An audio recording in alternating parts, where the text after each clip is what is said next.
નમસ્તે મિત્રો, આ છે ધોરણ 9 વિજ્ઞાન વિષયનું પેપર.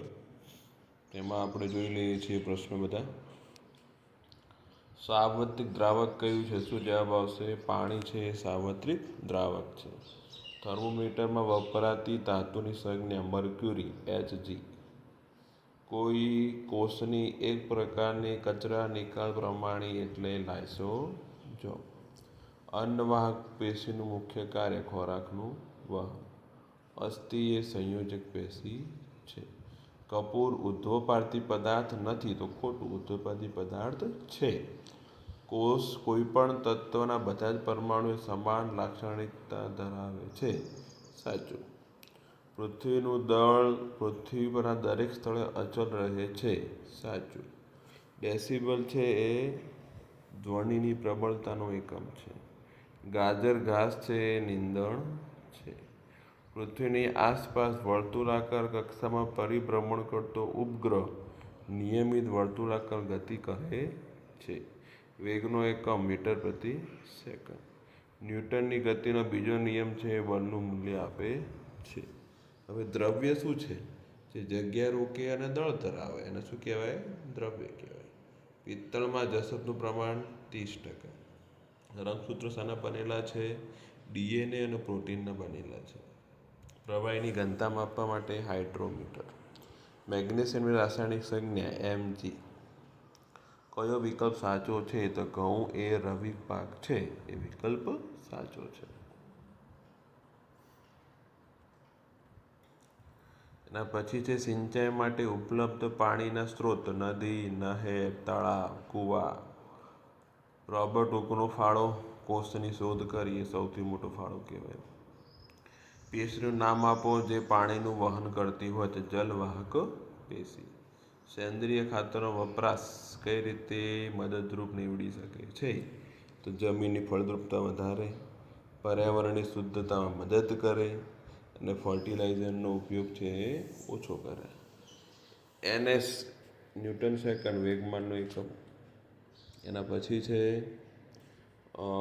N એ બળનો એકમ છે.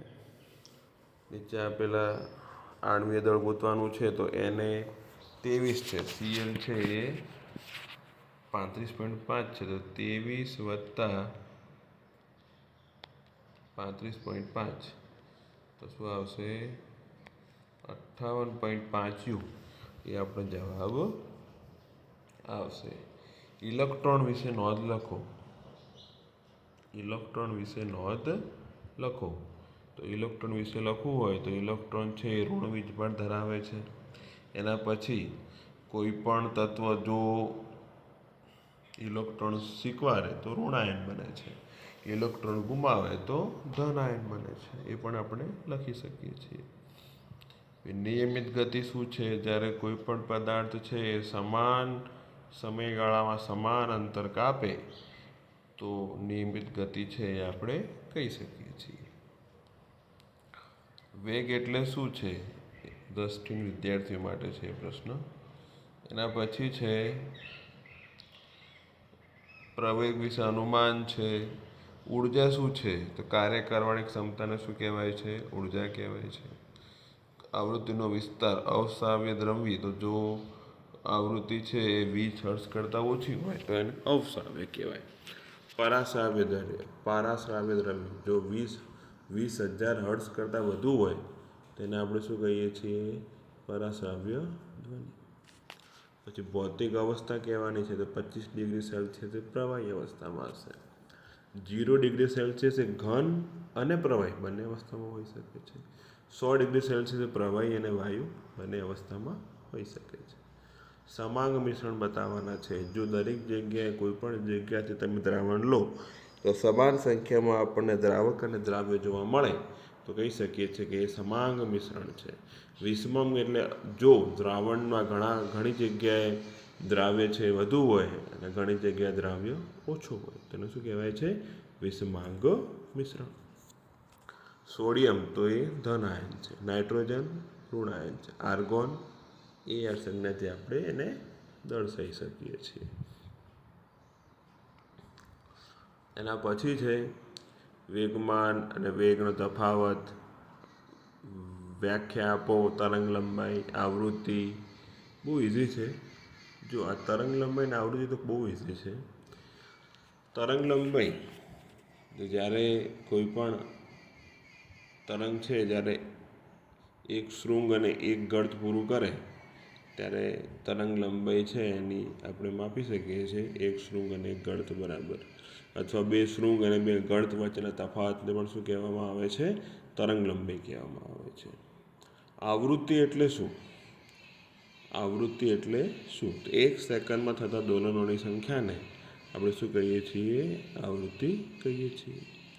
આવર્તકાળ એટલે શું? આવર્તકાળ એટલે શું એ પણ તમે લખી શકો છો. સમય, એક દોલન પૂરું કરવા લાગતા સમયને શું કહીએ છીએ? આવર્તકાળ કહીએ છીએ. એના પછી આપણી પાસે બીજા પ્રશ્નો છે એ 4 ગુણના છે. એની અંદર એક પ્રશ્ન સારો છે કે પૃથ્વી પર દળ છે એ 10 કિલો છે, તો વજન કેટલું થશે? તો વજન માટે શું થાય છે? આપણું સૂત્ર W બરાબર M અને G બરાબર 9.8 છે, પણ આપણે 10 લઈ લઈએ છીએ, તો 10 ગુણ્યા 9.8 લઈએ, બરાબર, વાંધો નહીં. 1 પોઈન્ટ આગળ જશે એટલે 98 ન્યૂટન આપણો જવાબ આવશે. બરાબર, આ રીતે તમે શોધી શકો છો. વનસ્પતિ કોષની આકૃતિ છે એ પણ તમે સરળતાથી કરી શકો છો. તો આ હતું આપણા ધોરણ 9ના વિજ્ઞાન વિષયનું પેપર.